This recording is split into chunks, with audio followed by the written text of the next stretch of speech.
You ask Tiger to solve. This deals with linear equations with one unknown.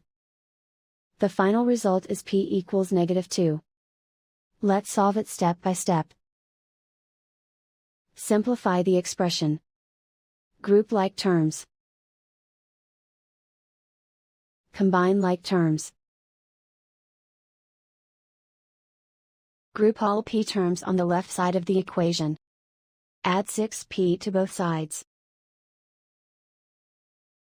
Group like terms. Simplify the arithmetic. Group like terms. Simplify the arithmetic. Group all constants on the right side of the equation. Subtract 8 from both sides.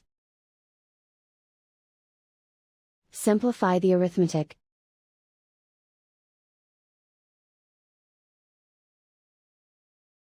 Isolate the p. Divide both sides by 5. Simplify the fraction. Find the greatest common factor of the numerator and denominator. Factor out and cancel the greatest common factor. And so the final result is p equals -2.